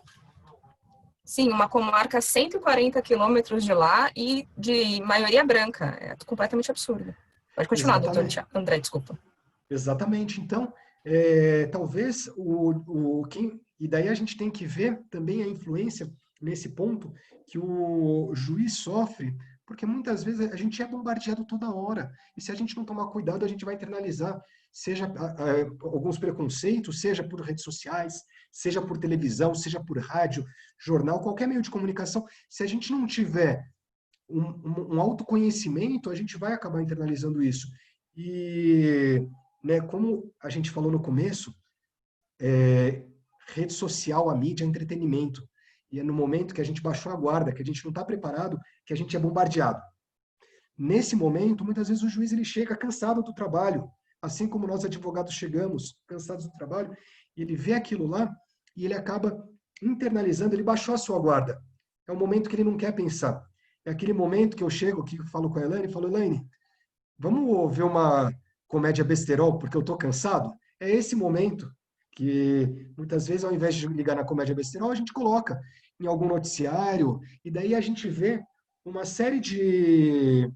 A gente coloca lá num jornal, não vou nem colocar um jornal sensacionalista, mas colocar um jornal nacional, por exemplo, que mostra uma quadrilha de traficantes sendo presa, todos negros. Né? Um lá com a camisa do Corinthians, inclusive. A Rafaela já me olhou. Mas todos negros, todos, todo mundo maltrapilho, e daí a gente internaliza aquela imagem, e o juiz também é uma pessoa com erros e acertos, e isso aí nós deveríamos pensar de uma forma mais cautelosa, porque essa imagem que é construída do inimigo, muitas vezes, isso transparece em algumas decisões nas entrelinhas. Então, por exemplo, que é justamente por que uma pessoa que mora no Jardim Europa é condenado por porte de drogas para uso pessoal, né? E uma que mora em Paraisópolis, que mora no Jardim Ângela, que mora na favela da Rocinha, ela é condenada como traficante. Né? Muitas vezes por conta desse estereótipo que nos é bombardeado a cada dia pelos meios de comunicação, né? Inclusive pelos filmes, muitas vezes com boas intenções. Mas vamos pensar no Cidade de Deus. O Cidade de Deus ele mostra aquele grupo de traficantes. Ele não fala de onde está chegando a droga. Ele não mostra as pessoas engravatados, o helicóptero cheio de cocaína vindo, né? Quem está financiando para comprar aquela quantidade de droga, porque, para vir droga de helicóptero, eu garanto que não é o Zé Pequeno, que não é o Mané Galinha que estão transportando. Eu garanto que tem um financiador aí. Né? Para comprar aquele monte de fuzil tem um financiador. Mas, para a gente, o que chega é o Zé Pequeno, é o Mané Galinha, e o próprio juiz acaba internalizando, influenciado por uma mídia que pode ser muito mais sensacionalista ou menos sensacionalista. Mas, inclusive, respondendo aqui, ou tentando responder a pergunta da Patrícia, como a gente vai fazer com relação à mídia? A mídia, ela tem que... A mídia, essa questão da imagem do sensacionalismo. Eu sou contra alguma regulamentação que censure. Eu acho que a democracia, ela pressupõe que a gente tenha que se adaptar a isso, mas a gente vai resolver, um dos pontos é pela educação, como o próprio Dr. Tiago falou. A gente vai ter que se educar o bastante para começar a rejeitar aqueles programas do final da tarde que ficam mostrando e apontando o dedo para a pessoa que foi presa.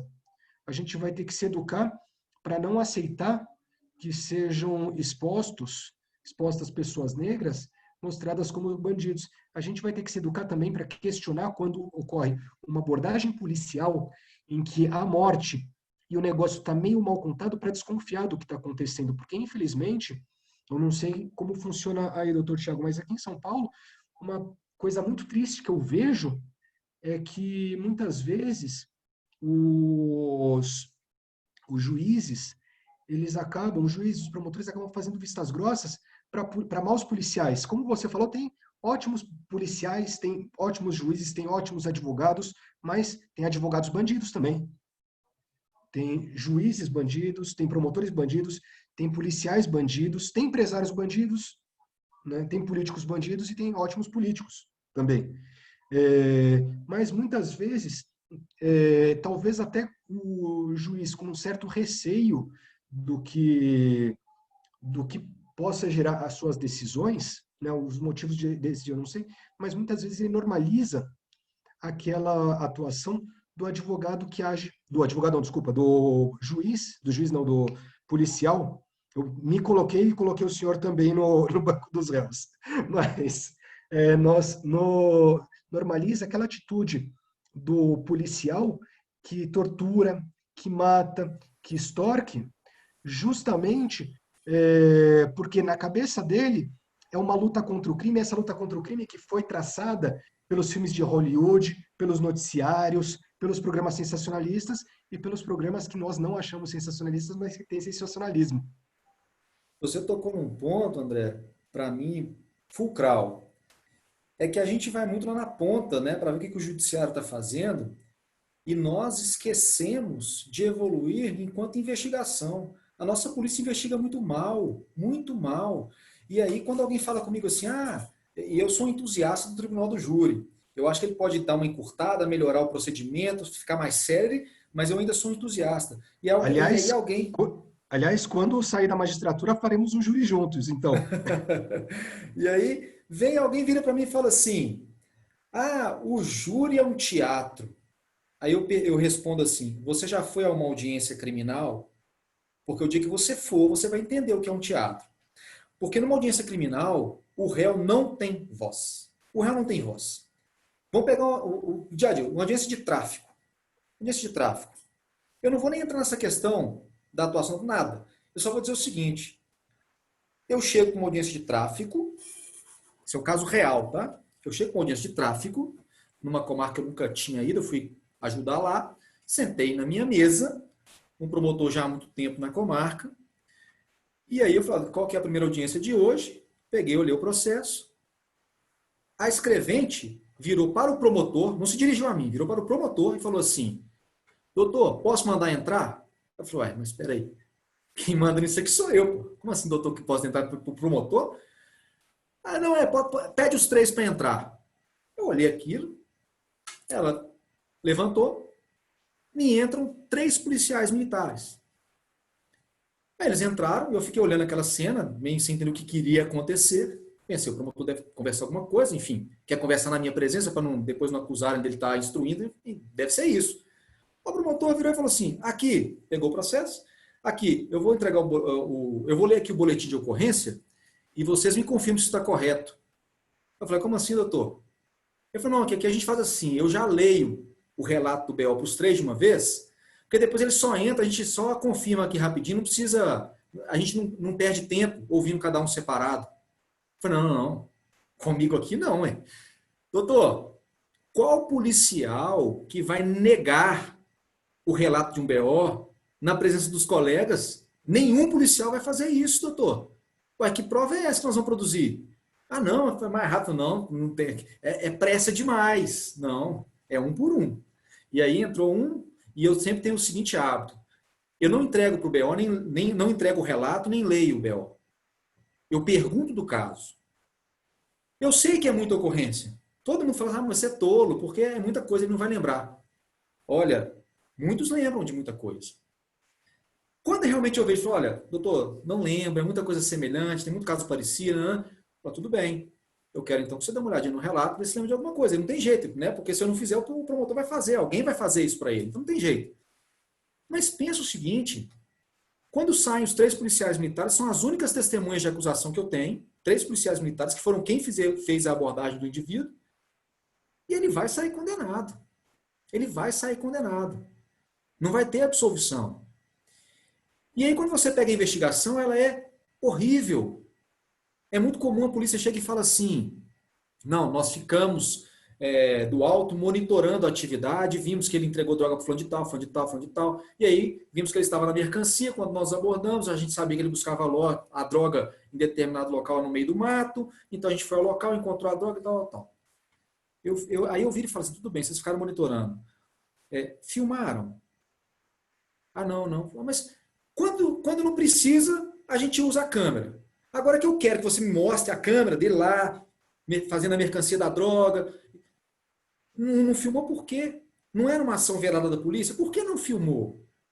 Sabe? É o mínimo. Só que também, e aí eu tenho que confessar, né, e é muito bom esse espaço, dizer que, como você falou, né, o judiciário também é bombardeado, porque existe uma pressão danada por essas condenações, enorme. E de fato, há um certo constrangimento, e eu confesso isso claramente, há um certo constrangimento de muitos colegas juízes que até teriam mecanismos para absolver, mas são de tal maneira influenciáveis, realmente. E aí eu não digo que é uma ruptura, não é uma influência da mídia, é uma influência de uma vida construída sobre essas bases. E ele acaba condenando com base única e exclusivamente na palavra da polícia militar, dos policiais que foram ouvidos. Isso acontece todos os dias, em todos os fóruns do Brasil inteiro. E vai continuar acontecendo. Enquanto nós não evoluirmos no nosso processo de investigação, enquanto nós não formos firmes em não reconhecer provas muito frágeis, só que isso é muito complexo, porque isso gera um impacto na violência, isso gera um impacto social muito grande. Às vezes você tem uma cidade que é 100 mil habitantes, 120 mil habitantes, e essas decisões geram impacto mesmo, porque às vezes você sabe que o indivíduo é o autor do crime. Às vezes você tem isso, você sabe que ele é, mas o elemento está frágil, então você absolve, e aquilo vai gerando uma pressão externa muito grande. Enfim, nós vivemos um modelo de justiça criminal e social que é dramático para todos os atores. Para quem é o réu, para quem é o juiz, é claro, nas suas proporções, né? Eu prefiro muito mais ser o juiz do que o réu, isso é óbvio, né? Eu preferia muito mais ser o advogado do que o réu, isso é claro, cada um com as suas proporções, mas é dramático. É dramático porque ele não reflete a nossa realidade, ele não traz a verdade. A discussão da verdade, aliás, é um outro problema, né? Discutir justiça é um problema, discutir verdade é pior ainda. Enfim, estou dizendo isso tudo para dizer assim, o nosso modelo está todo errado, sabe? Nós vamos continuar enfrentando tráfico de droga do jeito que nós estamos enfrentando, nós vamos continuar no modelo proibicionista do uso de droga para encher as nossas cadeias de gente que não devia estar lá, sabe? Nós estamos na contramão, né? Os Estados Unidos nos ensinou a lutar contra as drogas, nos ensinou o modelo de proibição. Ele mesmo está abandonando o modelo, permitindo, por exemplo, na Califórnia, né, a maconha como insumo, né, para a produção de diversas coisas, e nós continuamos aqui, firmes, pegando o indivíduo com 18 anos, por um pouquinho de droga que foi pego com ele vai entrar no circuito. E aí eu digo o seguinte, eu sempre falo isso, você me perdoa, tá, Patrícia? Eu estou estendendo um pouquinho, me perdoe. Com vontade. Mas assim, eu, com relação a isso, eu digo sempre o seguinte, a violência, ela é um ciclo. Em algum momento a gente precisa romper esse ciclo. Nós temos vários momentos que ele pode ser rompido. Alguns mais fáceis, outros mais difíceis. Para romper esse ciclo de violência que a gente vive na sociedade brasileira, óbvio que o melhor caminho seria educação. Educação, trabalho, saneamento básico, condições de moradia, é isso que rompe. Mas como isso seria uma utopia, um sonho, né, ainda muito distante, eu acho que o sistema prisional é o lugar, sabe? É ali, antes do sujeito ingressar, que eu preciso tirar ele de lá. Eu não posso deixar quem não precisa entrar. Porque quando eu pego esse pequeno traficante, lá, que você deu exemplo aí, e eu coloco ele a primeira vez dentro de uma unidade prisional, ali ele entrou no ciclo. E quando ele entrar no ciclo, dali ele vai sair e vai voltar, e vai sair e vai voltar. A primeira vez que ele ficar preso vai ser sofrido para ele. Mas ele vai achar companheiros que vão ajudá-lo lá dentro. Porque existe uma subcultura do sistema. E lá ele vai ser ajudado, ele vai ser amparado nas necessidades, inclusive pessoais dele. Se ele precisar lá de um barbeador, eles vão arranjar para ele. Mas um dia eles vão pedir a conta. Só, olha, aqui, preciso de um telefone celular. Você está saindo na saída temporária agora? Você vai trazer um para mim. Nossa, não, mas aí se eu perder meu benefício? Quando você precisou, eu te ajudei. Agora você vai trazer para mim. Né? Ah, eu estou sendo ameaçado aqui. Você vai ter proteção. Você está protegido. Pode deixar que ninguém vai mexer com você aqui dentro. Depois você vai me pagar isso de alguma maneira. Né? Não existe nada de graça no sistema. Só que esse indivíduo nunca deveria ter entrado. Depois que ele se vendeu, vamos dizer assim, Depois que ele entrou nesse negócio do crime, ele não sai mais, ele vai voltar. E aí, na próxima vez, ele já está acostumado. Na terceira vez, ele já está acostumado. Então, o cara sai na série temporária, ele não está preocupado se ele vai praticar outro crime ou não, porque se ele perder o benefício e voltar para o fechado, para ele, pouco importa. Tanto faz. Sabe? Ele está acostumado com o sistema. Então, nessa sociedade que nós estamos vivendo, que segrega por N fatores, pelo dinheiro que eu tenho, pela cor da minha pele, por onde eu moro, como o André bem relatou. Nessa sociedade em que os nossos sistemas de investigação policial são horríveis. E eu digo horríveis, me perdoe se tem gente da Polícia Civil, ou Polícia Federal, ou Polícia Militar que seja. É porque quando a polícia quer utilizar toda a sua força numa investigação, ela produz muita qualidade. Mas também quando não quer, vem muita coisa ruim, mal feita. Porque não há como você ter um nível de excelência com muito volume tão grande que a gente trabalha. E aí eu falo também do judiciário. Né? Você pega um juiz, e eu já tive numa vara com 10.500 processos cíveis. Você espera a qualidade das minhas decisões? Não tem jeito, eu sou engolido por aquele volume. Vai sair porcaria, porque eu preciso entregar para a sociedade. E você, advogado, quer que eu entregue. Né? Mas é que a nossa live vai acabar às 8h30. Daí, Perdão. Não, imagina. Eu queria deixar só 2 dicas de livros muito bons que falaram sobre o que a gente comentou agora, que é do Gessé Souza, se chama A Ralé Brasileira, que fala sobre o ódio de classe no país, e o Racismo Estrutural, do Dr. Silvio Almeida, que também são livros muito bons que falam sobre o que a gente tinha comentado aqui. E aí, para fechar agora, já que falta um pouquinho, eu vou deixar, como o senhor tinha comentado agora, falando da nossa estrutura, do judiciário, eu quero perguntar para os dois e pedindo já as considerações finais. Parte do lucro que advém da exploração, da espetaculização dos crimes e dos processos, poderia ser revertida para melhorar a nossa estrutura do judiciário? Aí agora eu passo a palavra para o doutor André, depois o doutor Tiago termina. Muito obrigada. Vamos lá. Pergunta complicada até. Antes até de responder... Ainda bem que foi você primeiro. Antes até de responder, eu vou até... A Júlia, ela mandou aqui também uma recomendação de livro, acho que é a Júlia Sadala, uma grande amiga também, que ela falou sobre o que é discriminação, do professor Adilson, que também é um grande estudioso do tema. A Júlia Drummond, que legal, é outra Júlia também, queridíssima. Mas, Patrícia,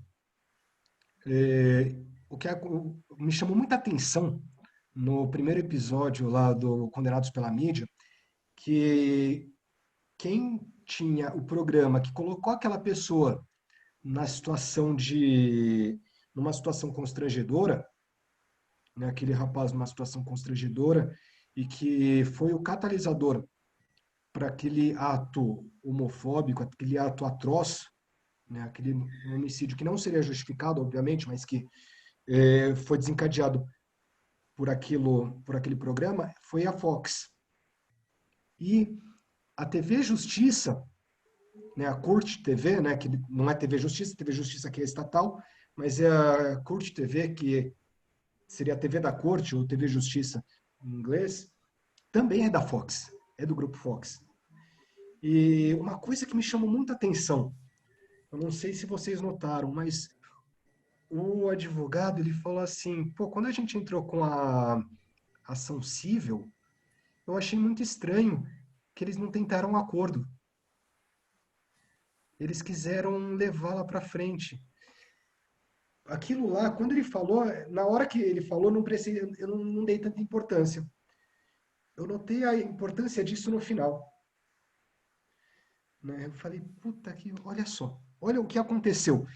Eles criaram um problema enorme porque expuseram a imagem, a dignidade dele de uma forma abusiva, de forma que que influenciaram o ato homicida dele. E durante todo o julgamento criminal, eles ganharam muito dinheiro com aquele julgamento. E depois, durante o julgamento civil, eles não fizeram um acordo porque eles achavam que estavam certos. Aquilo lá foi uma decisão mercadológica. Eles não fizeram um acordo porque eles iam lucrar tanto quanto, porque ia sair mais, porque eles iam, por mais que eles dessem uma indenização milionária, e infelizmente eles não deram, porque foi revertido em segunda instância, mas por mais que eles dessem uma indenização milionária, ainda assim, o custo disso ia ser pequeno perto da audiência que eles tiveram. Olha só que interessante isso aí.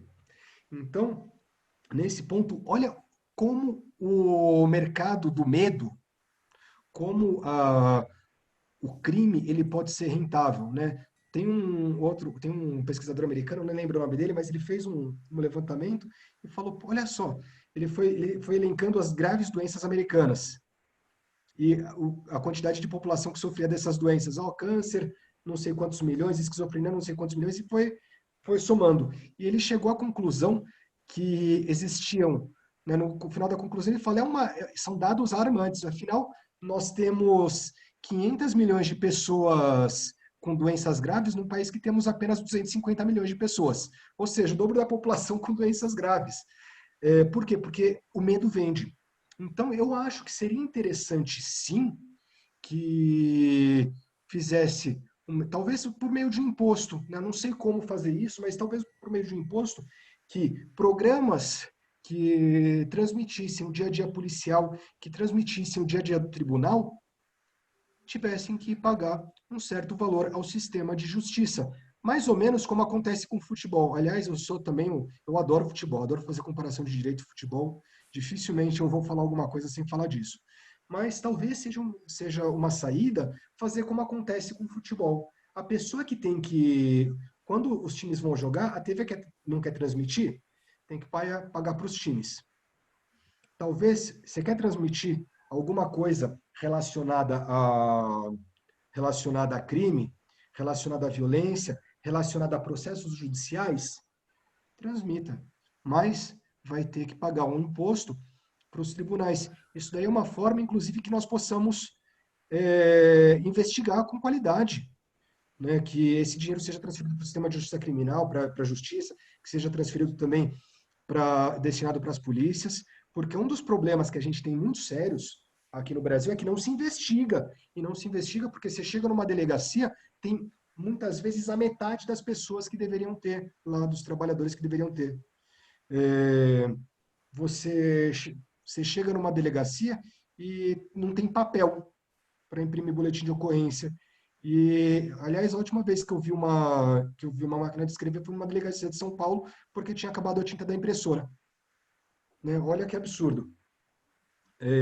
E daí eles tinham que redigir boletim de ocorrência numa máquina de escrever.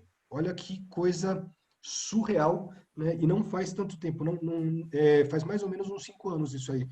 Olha que coisa surreal. Seria interessante uma parte disso ser destinada. Como fazer isso? Talvez destinando imposto. Você quer transmitir violência policial, você quer transmitir programa policial, você quer transmitir processo judicial? Pague por isso, pague royalties, uma espécie de royalties. Talvez seja uma saída. Gostei da sua sugestão, Patrícia. De minha parte, assim, é muito complexo, né? Mas é aquilo que a gente falou no começo, né? Assim, a mídia é uma atividade empresarial, a lógica é a lógica de mercado. Então, eu ia comentar exatamente isso que o André falou, assim, como é surpreendente, né? Ela ganhou muito mais dinheiro do que ela teria que pagar naquele episódio. Né? Ela fez daquilo um entretenimento por meses, anos, enfim, aquilo foi ressuscitado com o processo civil e tal. Então, por essa lógica de mercado, a ideia é o quê? É vender um produto, é vender um espaço de publicidade, e isso tem muito valor, né? Quanto mais gente assistindo, mais eu ganho dinheiro.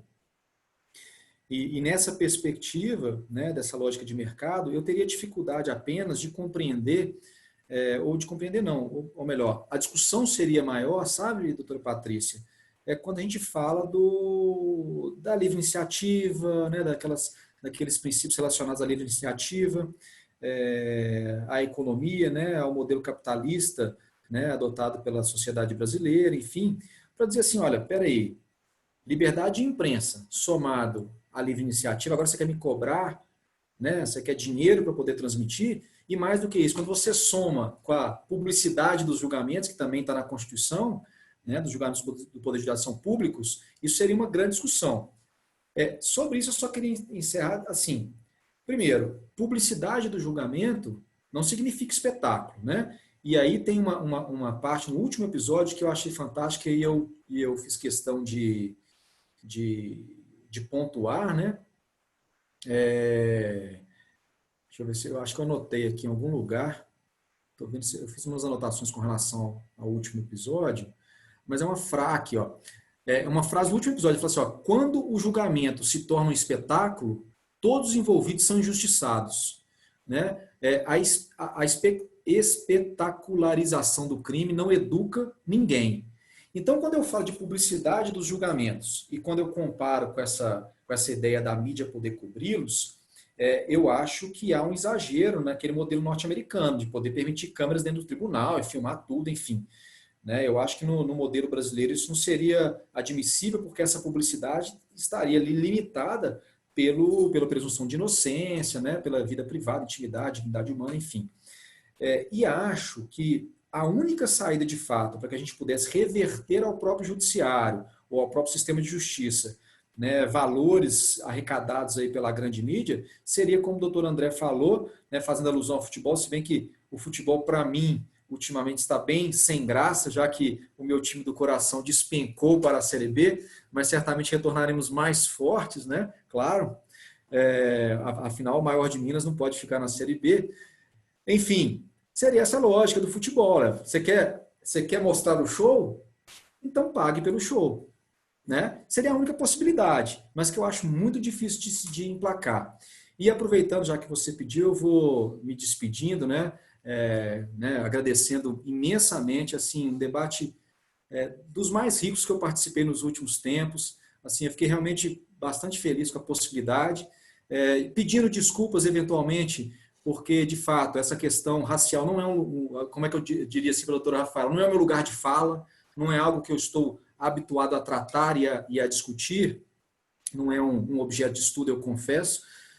Então, o que falei aqui é aquilo que eu sinto, aquilo que eu acho que tem que ser, enfim. Então, peço desculpas nesse sentido, mas agradeço penhoradamente a doutora Patrícia pela oportunidade, pelo convite, doutor André pela oportunidade também, doutora Rafaela e todos os demais membros aí da OAB São Paulo. E com essas considerações eu vou encerrando, sempre lembrando uma frase de um autor que eu gosto muito, que é Guimarães Rosa, no Grande Sertão Veredas, que ele fala assim, né? Eu quase que nada sei, mas desconfio de muita coisa. Né? Então, nunca querendo ser o dono da verdade, sempre aberto aí a gente poder discutir, porque essa oportunidade é única e essas ferramentas tecnológicas têm nos permitido boas amizades, bom convívio aí, né? No meio jurídico, e espero que isso frutifique. Obrigado. Aliás, eu esqueci Tiago, de me eu que despedir. agradeço a sua presença, agradeço a presença do André também. Calma, André, que você já vai se despedir. Só queria deixar aqui registrado o meu agradecimento pela presença de todos vocês a esse debate, que foi excelente, foi maravilhoso. É muito bom que a gente possa ter esse debate, essa troca de ideias, vivências e experiências, porque é só assim que a gente consegue crescer e evoluir. Gostei bastante de ouvir as pessoas aqui presentes e gostei bastante de ver que, por mais que o viés midiático é inevitável, para o bem ou para o mal, mas ele não consegue torcer o que a gente pensa, o que a gente sente, o que está em nós. Ele explora aquilo que já foi lá colocado. É por isso que, às vezes, os casos causam mais ou menos choque, mais ou menos espanto ou mais ou menos apatia. É importante que a gente aborde isso dentro de um recorte racial, talvez voltemos a este assunto com uma pluralidade de ideias e de funções institucionais também, porque estamos sujeitos a isso como pessoas e como profissionais e como representantes das instituições em que atuamos, e é importante que a gente tenha consciência da extensão dessas estruturas dentro de nós. A gente só vai ter essa consciência dialogando uns com os outros. Olhar no Jornal Nacional não dá, a gente se enclausurar, cada qual em suas... Eu gosto muito desses debates que propiciam essa troca, esse crossover, por assim dizer, porque a gente não tem a oportunidade em geral de conversar com o judiciário de forma franca. O judiciário não costuma conversar com a advocacia de forma franca, com o Ministério Público, ou com a Polícia Civil, ou com a Polícia Militar. A gente sempre precisa usar determinados murais, determinadas defesas, porque a gente precisa se proteger de eventuais desdobramentos. Foi excelente a gente estar aqui conversando sem esse monte de muros. Estamos aqui expostos, conversando como profissionais do direito que somos, cada qual em sua área, mas dentro desse tema comum. Discutir uma outra coisa que nos é comum, que nos afeta dia a dia. É bom que essas trocas existam, que nós nos dispamos, nos retiremos desses lugares de conforto e venhamos conversar como pessoas.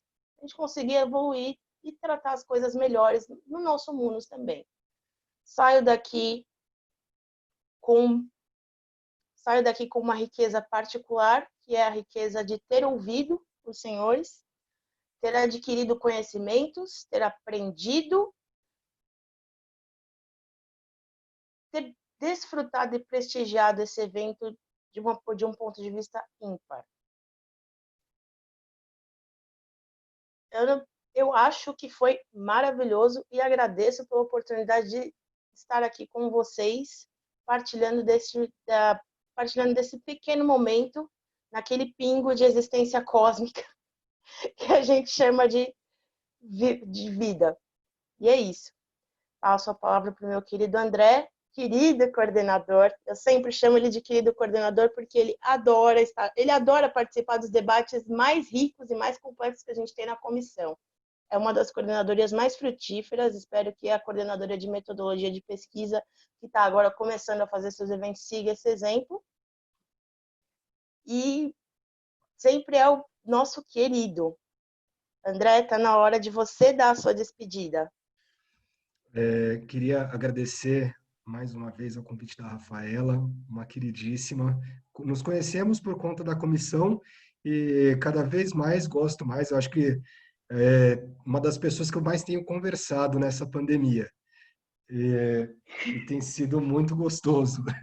Agora a gente precisa se encontrar pessoalmente, bater um papo, matar aquela saudade sem a distância. Queria agradecer a Patrícia, que acredito que vai conduzir a coordenadoria de uma forma magnífica. Já começou com o pé direito. Agradecer ao AB pelo espaço, agradecer a todos os que estão nos assistindo. Eu vi que tem alguns alunos e alunas da São Judas e da Ibirapuera aqui, a Tainara, tá o Silvio, acho que é a Stephanie, a Valéria. Um beijo especial para minha mãe, né? Porque quando a mãe assiste tem que ser um beijo especial, a dona Cecília. E queria também agradecer ao Dr. Tiago Gandra, que ainda não conhecia, fui pesquisar, né? Quando eu vi no convite o nome dele também, já gostei do que vi e com a explanação acabei gostando ainda mais. Saiba que quando estiver passando por São Paulo, será muito bem recebido aqui. A recíproca é verdadeira, viu, doutor André? Muito obrigado. E me despedir, dizer boa noite e agradecer a todos e a todas por nos acompanharem durante essa noite. Doutor André, doutor Tiago, doutora Rafaela, eu queria agradecer a disponibilidade para participar do evento, pela generosidade para participar, pelas palavras que tanto engrandeceram a gente hoje. Eu queria agradecer a todos que assistiram. Se alguém ficar com alguma pergunta, a gente vai deixar os links de contato do doutor André e do doutor Tiago, para posteriormente, caso ou haja a disponibilidade para responder. E eu queria passar agora a palavra para a doutora Rafaela, para encerramento. Muito obrigada. Agradeço a todos, novamente. Foi uma experiência muito edificante, muito bacana, e eu espero repeti-la em breve, em outras temáticas, em outros fóruns, em outras searas. para que a gente possa expandir essa troca de conhecimentos. Agradeço a todos que estão aqui na plateia, agradeço em especial as conselheiras seccionais, a doutora Ana Lívia Ribeiro, a doutora Cláudia Luna. Agradeço a presença da mãe do André. Obrigada, mãe do doutor André, muito obrigada. Seu filho é maravilhoso, ele trabalha muito por essa comissão e eu só posso agradecer por ela ter educado este herói do direito e do processo penal brasileiro. Muito obrigada. Agradeço a presença das outras pessoas da comissão que estão por aqui, a doutora Júlia Drummond, que é a nossa coordenadora temática de estudos interdisciplinares. Agradeço todos da plateia, espero que gostem, espero que tenham gostado desse evento, que visitem as redes sociais da comissão. No Instagram somos GPGPOABSP, no Facebook somos Comissão Especial de Graduação, Pós-Graduação e Pesquisa da OABSP. Amanhã temos um outro evento, amanhã se inicia o nosso Clube do Livro. Vamos discutir Quarto de Despejo com Carolina de Jesus, escrito por Carolina de Jesus. As inscrições estão abertas pelo Simpla. Temos mais eventos pelo mês de junho e julho. Eu espero que tenham gostado dessa experiência, dessa comissão, que é uma comissão que procura repensar a graduação e trazer temáticas variadas e discutir diversos prismas dentro do direito e o direito dentro de outros prismas. E é isso. Agradeço muito. Declaro aqui encerrado esse evento, para que a gente já possa encerrar as gravações. E espero que gostem e voltem sempre. Obrigada, gente. Muito obrigada mesmo. A gente se fala nos bastidores depois.